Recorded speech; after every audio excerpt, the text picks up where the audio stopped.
শাহজাদা বলো। না হুজুর, সে কোনো শাহজাদা নয়, সে একজন গরিবের ছেলে, ওই লাঠিয়াল মালিক সর্দারের ছেলে। না না না, আমি কিছুতেই বরদাস্ত করব না, কারণ সামান্য একটা মালিক সর্দারের সন্তান আবু কাসেমের সঙ্গে আমার একমাত্র নেমালার সঙ্গবাদে প্রেম প্রীতি ভালোবাসা আমি কিছুতেই মেনে নিতে পারি না। আমার সারা গোলাম খা আমার বীর বিক্রম শিবা সারা গোলাম খা আলিগড় যুদ্ধের সময় আমি আপনাকে কথা দিয়েছিলাম, আমি চাই না, আমি আমার কথার বিন্দু মাত্র নড়চড় করতে চাই না। গোলাম খা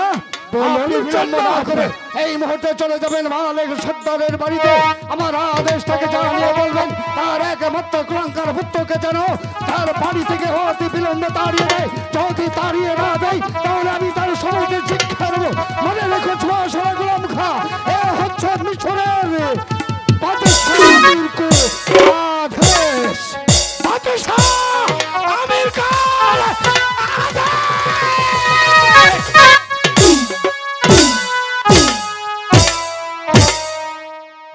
শাহজাহানের হাকাম রে, এই মুহূর্তে আমি ছুটে যাব মালিক সর্দারের বাড়িতে।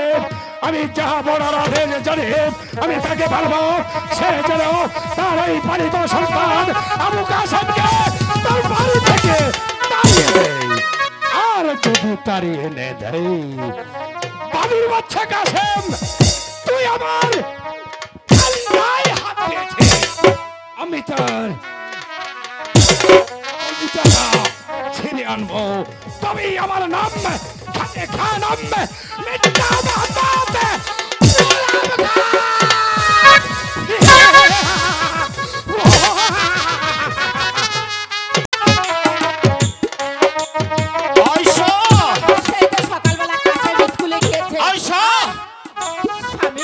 আবু কাসেম কি স্কুল থেকে বাড়ি ফিরেছে? না স্বামী, এখনো ফিরেনি। আয়শা, হ্যাঁ বলুন। সেই সকাল হতে সন্ধ্যা ঘুরে গেল, এখনো পর্যন্ত আবু কাসেম স্কুল থেকে বাড়ি ফিরেনি। তবে মানুষ যা বলাবলি করছে, কি বলছে? বলেছে আবু কাসেম নাকি শাহজাদি মালার সাথে প্রেম ভালোবাসা করেছে। বেশ করেছে, শুধু তো কাসেমের দোষ না, মালারও দোষ আছে। আয়শা স্বামী, সেটাই যদি সত্যি হয় তবে তবে মনে রাখবে, এই পরের ছেলের জন্য আমার একদিন মরতে হবে। মরতে হলে আমরা সবাই মিলে একসঙ্গেই মরবো। আয়শা স্বামী, তুমি তো জানো না আয়শা, বাদশা মিরকু একমাত্র মেয়ে শাহজাদি মালাকে যদি আমার একমাত্র পুত্র আবু কাসেম যদি ভালোবেসে থাকে, তাহলে যে বাদশা মিরকু আমাদেরকে লাশ মালিক সর্দার বাড়ি আছো? মালিক সর্দার কি শিবাশালা গোলাম খা সামান্য গরিব লাঠিয়াল মালিক সর্দারের বাড়িতে এসেছেন? আসুন না, বসুন, আসুন। না মালিক সর্দার, বসতে আমি আসিনি, তবে এসেছি বাদশাহ হুজুরের হুকুম। আজ থেকে 20 বছর পূর্বে তুমি আমি বাদশাহ আমির সহ বনে শিকার করতে গিয়েছিলাম, সে কথাটি কি তোমার মনে আছে? মনে আছে। সেখানে বাদশাহ হুজুর একটি সন্তান পেয়ে তোমাকে দান করেছিল পাগলা বাবার কথা মতো, তাও কি তোমার মনে আছে? মনে আছে। বাদশাহ হুজুরের হুকুম, এই মুহূর্তে তোমার সেই পালিত পুত্র আবু কাসেমকে তোমার বাড়ি থেকে তাড়িয়ে দিতে হবে। মালিক সর্দার, আমার আবু কাসেমের অপরাধ সেই কৈফিয়ত আমি তোমাকে দেব না। কৈফিয়তে চাইতে হয় তুমি বাদশাহ হুজুরের কাছে গিয়ে যাও, বাদশাহ কে গিয়ে বলবেন আমার আবু কাসেমকে আমার বাড়ি থেকে কখনো তাড়াবো না। মালিক সর্দার, বলো।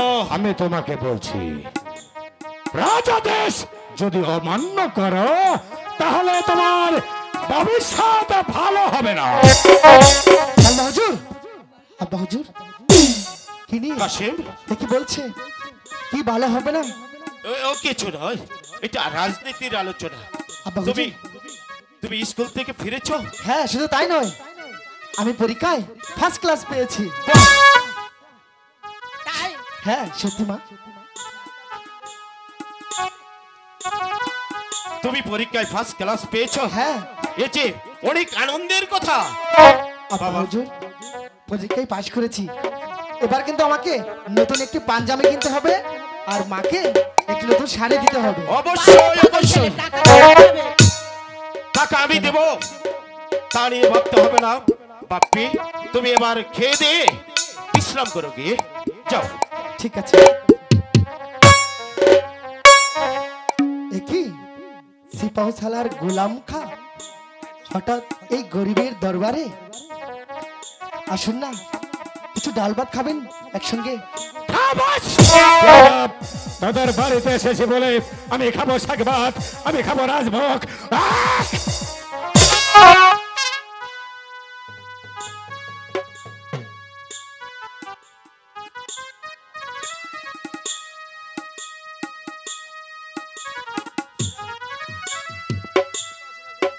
শুনুন গোলাম খা, আপনি যে উদ্দেশ্য নিয়ে এখানে এসেছেন সেই উদ্দেশ্য আপনার কখনো কোনোদিনও পূর্ণ হবে না। না না, জানিয়েছেন আপনার উজির সাহেবকে কথাটা। মালিক সর্দার, আমি আবার তোমাকে বলছি, তুমি বলো বাদশাহ হুজুরের হুকুম, তুমি অমর মস্তকে তোমার ওই পালিত সন্তান আবু কাসেমকে তোমার বাড়ি থেকে তাড়িয়ে দেবে কি? মালিক সর্দার, মালিক সর্দার, তোমার বাদশাহকে গিয়ে বলবেন আমার আবু কাসেমকে আমার বাড়ি থেকে কোনোদিন তাড়িয়ে দেব না। মালিক সর্দার, গোলাম খাও, আজ আমি তোমার বাড়িতে এসেছি, তুমি আমাকে অপমান করলে। এটা যদি তোমার বাড়ি না হয়ে অন্য কোনো জায়গা হতো এতক্ষণে গোলাম খাও, আমি সেটাই ভাবছি। তুমি যে আমার বাড়িতে এসেছো, তুমি আজ আমার মেহমান। আর এই কথা যদি তুমি অন্য কোথাও বলতে, তাহলে এই মালিক সর্দারের হাতের লাঠিটা লোহার লাঠির মতো তোমার।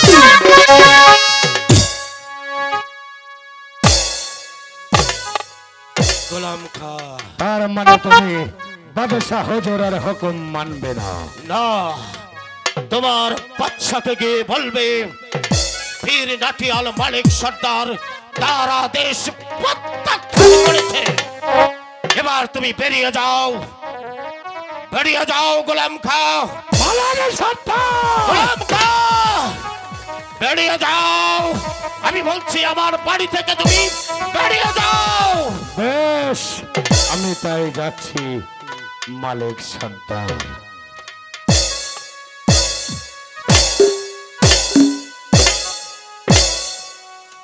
আজ তোমার বাড়িতে এসে তোমার তোমার স্ত্রী তোমার সন্তানের বেজ্জতি করে শূন্য হাতে ফিরে গেলাম মালিক সর্দার। বেরিয়ে যাও, আবার বেরিয়ে যাও। আবার আমি জাহাপনার আদেশ নিয়ে তোমার এই বাড়িতে আসবো, সেই দিন কি করবে? এই মালিক সর্দার, সেই দিন এক রাতেই তোমার বাড়িটাকে জ্বালিয়ে পুড়িয়ে ছাই করে দে। তোমার কলিজার টুকরা আবু কাসেমকে চুলের মুঠি ধরে টানতে টানতে মিশরের রাজধানী দেবে তাকে জানতা। বেরিয়ে যাও, বাদশা আমির কোর ৫টা গোলাম, বেরিয়ে যাও এখান থেকে, তুই বেরিয়ে যা। আর সেদিনে বুঝবে এই গোলাম খান কলিজার খান কত ভীষণ, কত ভয়ঙ্কর। খোদা, খোদা, হে মেহেরবান খোদা, হে কি আমি শুনলাম আমার আবু কাসেম শাহজাদি মালার সাথে প্রেম ভালোবাসা করেছে। এটাই যদি সত্যি হয় তবে যে এর উপযুক্ত শাস্তি আমার পেতে হবে। হে মেহেরবান মহান খোদা তুমি আমার আবু কাশেমের প্রতি সহায় থেকো। শিবশলা গোলাম খাকে পাঠিয়েছি মালিক সর্দারের বাড়িতে, কিন্তু এখনো পর্যন্ত ফিরে আসছে না। আমি যে এর কোনো কারণ বুঝতে পারছি না। তাহলে কি শিবশলা গোলাম খা মালিক সর্দারের বাড়ি পর্যন্ত পৌঁছেনি? না না না, আমি ফিরে আসছি, আমি ফিরে আসছি জনাব। এসো এসো শিবশলা গোলাম খা, তারপর বলো কি সংবাদ? মালিক সর্দার কি তার একমাত্র পুত্রকে তার বাড়ি থেকে তাড়িয়ে দিয়েছে? একই শিবশলা গোলাম খা, তুমি আমার বীর বিক্রম সেনাপতি, আর তুমি মাথা নিচু করে কেন দাঁড়িয়েছো? বলো, জবাব দাও। বলো কি হয়েছে? আমি তো বলতে সাহস পাচ্ছি না জনাব। শিবশলা গোলাম খা, না না না, তোমার মুখে এই কথা কখনো শোভা পায় না। তুমি আমার বীর বিক্রম শিবশলা, তোমার হাত তুলে দিয়েছে দেশ রক্ষার হাতিয়ার, যে হাতিয়ার দিয়ে যেখানে দেখবে অন্যায় অত্যাচার সেখানে রুখে দাঁড়াবে হাতিয়ার নিয়ে। আর তুমি মাথা নিচু করে কেন দরবারে এসেছো? বলো জনাব, যদি আপনার হুকুম থাকতো তাহলে যে কথাটা মালিক সর্দার বলেছে আমি সেই জায়গাতেই তার উপযুক্ত শিক্ষা দিয়ে তারপর আমি আপনার শাহী দরবারে আসতাম জনাব। মালিক সর্দার আপনার আদেশকে সে পাইজান মেরেছে। মিশরের বাদশাহ আমিরের হুকুমকে প্রত্যাখ্যান করেছে। না না না, শিবশলা গোলাম খা, এই কখনো হতে পারে না। কেন তোমার হাতে কি হাতিয়ার ছিল না? ছিল ছিল ছিল ছিল জনাব। যদি আপনার হুকুম থাকতো তাহলে ওই লেঠিয়াল মালিক সর্দারের উপযুক্ত বিচার করে তাকে ধরে বেঁধে নিয়ে আসতাম আপনার শাহী মহলে। ভুল করেছো, মহা ভুল করেছো শিবশলা গোলাম খা। মালিক সর্দারকে তুমি বন্দি করে কেন আমার রাজ দরবারে নিয়ে আসলে না? মালিক সর্দার আমার আদেশকে প্রত্যাখ্যান করলো, আর তুমি অবমস্তকে দাঁড়িয়ে তা দেখলে, কাষ্টের পুতুলের মতো দাঁড়িয়ে তা শ্রবণ করলে। না না না, শিবশলা গোলাম খা, এই কখনো হতে পারে না।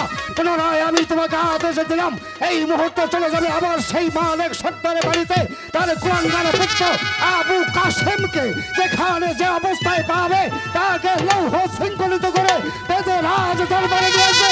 মনে রেখো, পুনরায় হুকুম আমি আবার তোমাকে দিলাম।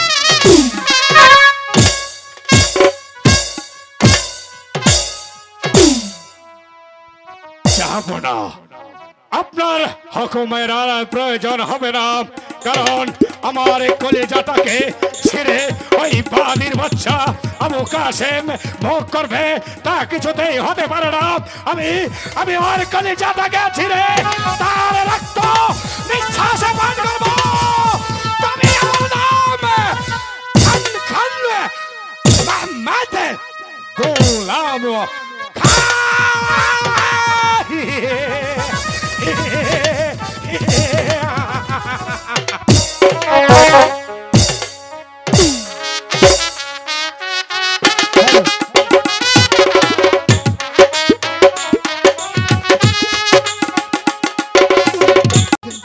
ওই গোলাম খা আমাদের বাড়িতে এসেছিল হ্যাঁ বন্ধু, আর আমাকে শাসিয়ে গেল।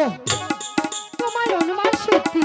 এখন এখন কি করবো? শুধু তাই নয়, শোনো মালা, আমাকে আমাকে অনেক শাসিয়ে গেছে। আমি গরিব বলে, আমরা গরিব বলে আমাদেরকে নিন্দা করেছে। তাই তো বলছি, এই পৃথিবীতে ধনী গরিবের ভালোবাসা কখনো এক হতে পারে না। তাই তোমাকেও আমার ভালোবাসা সম্ভব না। বন্ধু তুমি এখান থেকে চলে যাও। বন্ধু, আমি তোমাকে বলতে পারবো না না, বন্ধু। তুমি যদি না যাও তবে আমিই চলে যাচ্ছি। আমাকে ছাড়িয়া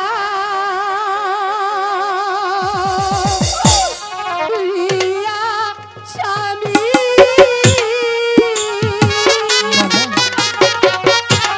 কোথায় যাবে বলো শুনি।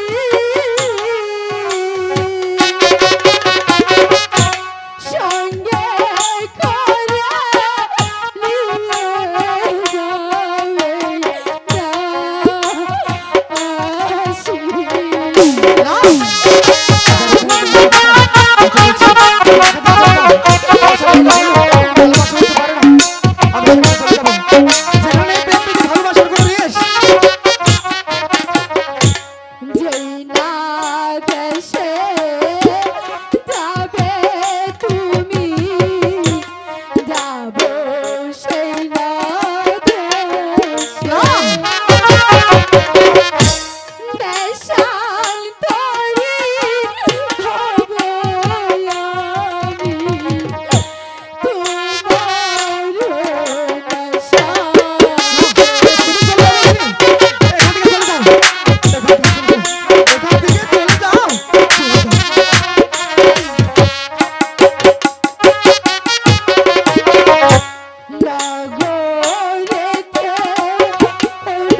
আমি কোথাও যাব না, আমি সারা জীবন তোমার পাশে থাকতে চাই। তুমি পারবে না।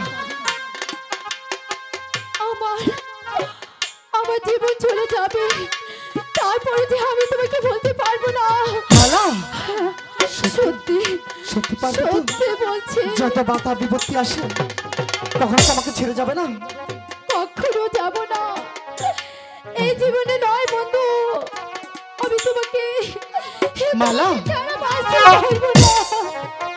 আমি জানি তুমিও পারবে না, আমিও পারবো না, তাই তো আর মাঝে মালা, যদি কোনো সুখ থাকে, তার নাম ভালোবাসা, তার নামকে পৃথিবীতে সুখ বলে যদি কিছু থেকে থাকে, তার নাম ভালোবাসা, তার নামকে দোলে পুরে মরার মাঝে যদি কোনো সুখ থাকে, তার নাম ভালোবাসা,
ভালোবেসে বাঁচো, পাশাপাশি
এক মুহূর্ত বিলম্ব না করে চলো আমরা এখান থেকে পালিয়ে যাই। তাই চলো।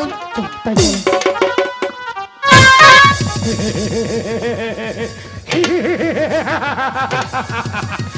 পালাবার পথ তোর বন্ধ বাদির বাচ্চা। সৈনিক শৃঙ্খল পরা ওই বাদির বাচ্চার হাতে। আমি তাই করছি হুজুর।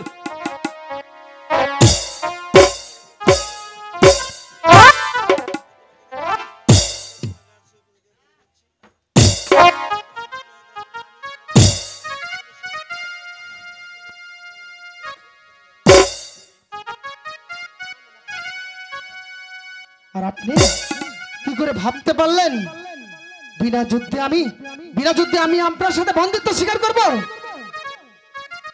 আর আমি সিপাহ ছালা মালিক সর্দারের একমাত্র সন্তান।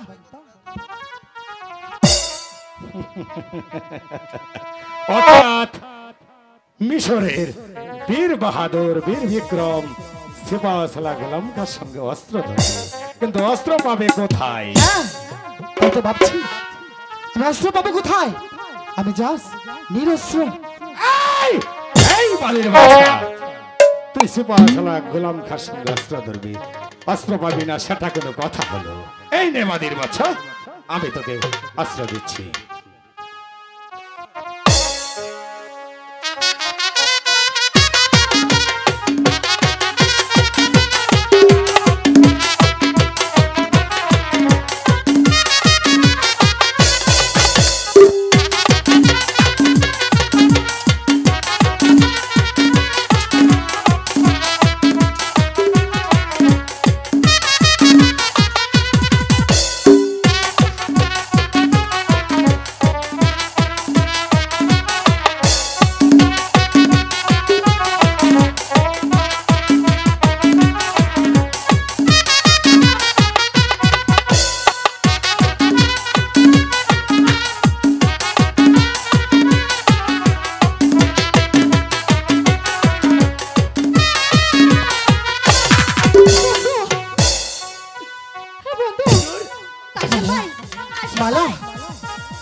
শৃঙ্খল পরা এই বাদির বাচ্চার হাতে। তাই করছি হুজুর।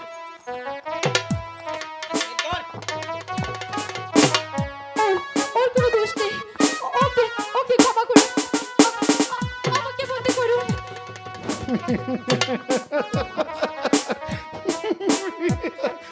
সে যদি মালা, আমি তো তোমাকে অনেক পূর্বেই বন্দি করে রেখেছি আমার এই হৃদয় কারাগারে। সৈনিক নিয়ে চলো এই বাদির বাচ্চাটাকে প্রকাশ্যে রাজ দরবারে, আর বিচার হবে। চলে এসো। মালা মালা মালা রাশেদা, মালা, রাশেদা, মালা, রাশেদা, তুমি গিয়ে আমার বাবাকে খবর জানাবে। সেনাপতি গোলাম খা আমাকে বন্দি করেছে, তুমি এখনই চলে যাও, এখনই চলে যাও। মালা!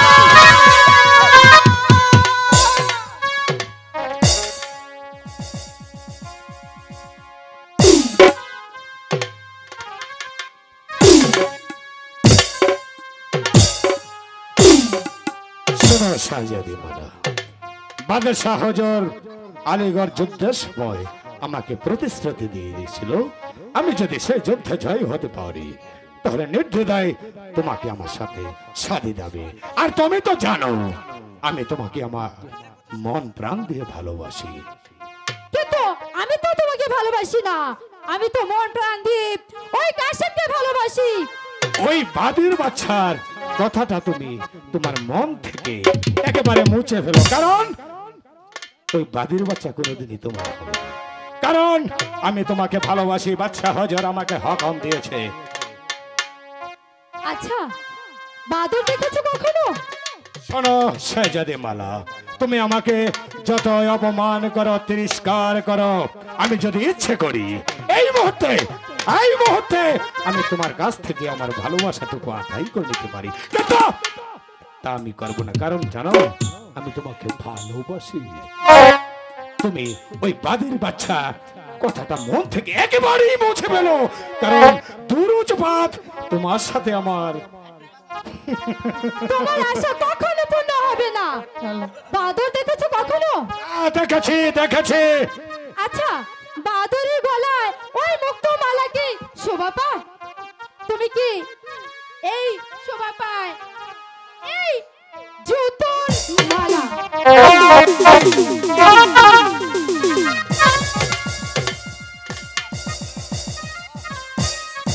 এই শাহজাদি মালা, প্রয়োজনে এই জুতো আমি তোমার পায়ে রোজ রোজ ভরিয়ে দেব, তবু তুমি আমাকে ভালোবাসবে, কারণ আমি তোমার ভালোবাসার পাগল।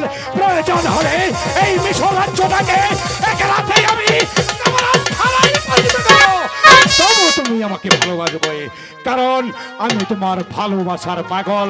তুমি আর কারো হতে পারো না, আমি কারো হতে দেব না। এ আমার সোনার গাছা।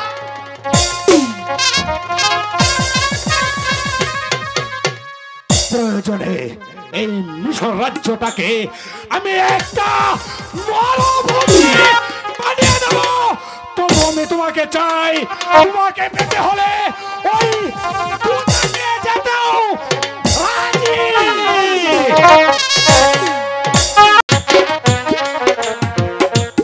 সেইটা সকালবেলা কাঁথার স্কুলে গিয়েছে, আর এখন পর্যন্ত ছেলেটি স্কুল থেকে আসলো না।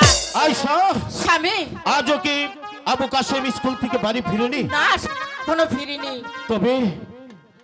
তবে কি আবু কাশেম এখনো বাড়ি ফিরেনি? সেই সকাল থেকে সন্ধ্যা ঘনিয়ে এলো, এখনো যে ছেলেটা বাড়িতে ফিরছে না, তবে কি তার কোনো বিপদ হলো? আমি তো তাই ভাবছি, কাশেমের কোনো বিপদ হলো নাকি।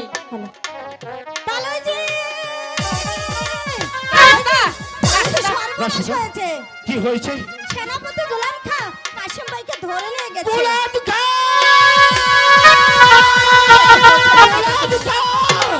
রাশিদা, কি বলছো তুমি? আমার পুত্র আবু কাশেমকে শিবসারা গোলাম খা বন্দি করেছে। আর বিলম্ব নয়, তুমি যাও, তুমি আমার আবু কাশেমকে দেখো। আমি দেখছি, তুমি যাও, আমার আবু কাশেমের যেন কোনো ক্ষতি না হয়। আয়শা, আমার আবু কাশেমকে শিবসারা গোলাম খা ধরে নিয়ে গেছে। তুমি আর দাঁড়িয়ে আছো কেন? আমার সেই তেলেশপাতি লাঠিটা নিয়ে আসো। যাও আয়শা, নিয়ে আসো। বাদশা আমির কো, তুমি আদেশ করেছো আমার পুত্র কাশেমকে ধরে নিতে। আমি দেখব। এই দিন স্বামী, আয়শা, স্বামী, এই লাঠি দিয়ে আমি একদিন আমি মিশরের আমির বাদশাকে আমি কারিগর যুদ্ধে জয়লাভ করে তাকে সিংহাসনে বসিয়েছিলাম, সেই মিশরের নবীর বাচ্চা আমার পুত্রকে ধরে নিয়ে গেছে। আমি দেখতে চাই সেই সীমাশালা গোলাম খান বহুত কথা সত্যি রয়েছে। আসো আইসা সেবাশালা গোলাম খাকে পাঠিয়েছি মালিক সর্দারের বাড়িতে তার একমাত্র কুপুত্র আবু কাসেমকে লৌহ শৃঙ্খলিত করে রাজ দরবারে নিয়ে আসতে, কিন্তু এখনো পর্যন্ত সেবাশালা গোলাম খা ফিরে আসছে না। তবে কি বুঝবো মালিক সর্দারের বাড়িতে সে যায়নি, মালিক সর্দারের একমাত্র পুত্র আবু কাসেমকে সে বন্দি করতে পারেনি।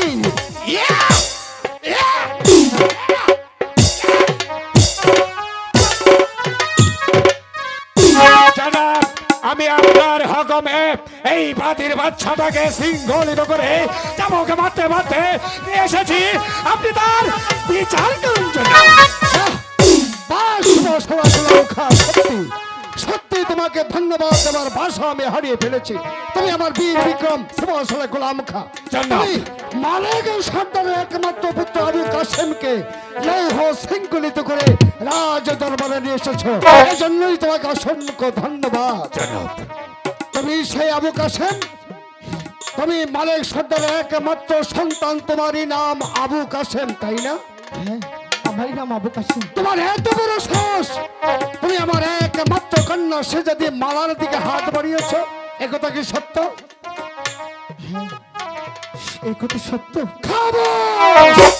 সামান্য মালিক সর্দারের পুত্র হয়ে সে যদি মালার দিকে হাত বাড়াতে তোমার বিবেকটা বিদ্রোহ করলো না, তোমার চিৎকার করে উঠতো না, আমি জানো তোমার এই অপরাধের জন্য কি শাস্তি হতে পারে। জনাব, আপনি আমাকে হুকুম দিন, আমার আর সহ্য হচ্ছে না। এই বাদির বাচ্চাটাকে আমি চাপকিয়ে ওর দেহটাকে খাতা বিখ্যাত করে দিই। ধীরে ধীরে ধীরে সেবাশালার অবশ্যই, কারণ সে আমার মালার দিকে হাত বাড়িয়েছে, আমি তাকে সমুচিত শিক্ষা অবশ্যই দেব। তার আগে তার সাহসের তারিফ করতে হয়। আমার সম্মুখে দাঁড়িয়ে ব্রাহ্মণ হয়ে আকাশের চাঁদ ধরার পরিকল্পনা সে কোথা থেকে পেল, সেই কথাই আমার ভাবতে অবাক লাগছে। আমি জানতে চাই এই মুহূর্তে আমি তোমাকে না না না সেবাশালা গোলাম খান, আমি এই আবু কাসেমকে আর বরদাস্ত করতে পারছি না। এই মুহূর্তে তোমার হাতের চাবুক দিয়ে, এই মুহূর্তে তোমার হাতের চাবুক খানা প্রহার করে যতক্ষণ পর্যন্ত মালার নাম তার মুখ থেকে সরে না যাবে, ততক্ষণ পর্যন্ত চলবে চাবুক। করছি জনাব।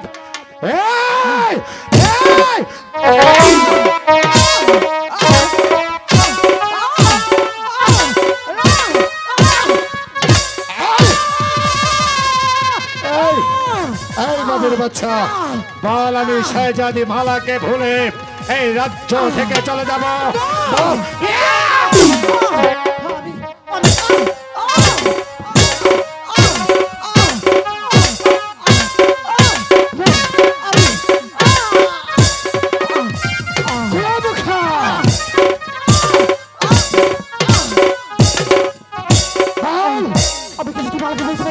এখনো এই মুহূর্তে মালার নাম তোর মন থেকে মুছে ফেলে এই রাজ্য ছেড়ে, মিশরের রাজ্য ছেড়ে চলে যাবে কিনা?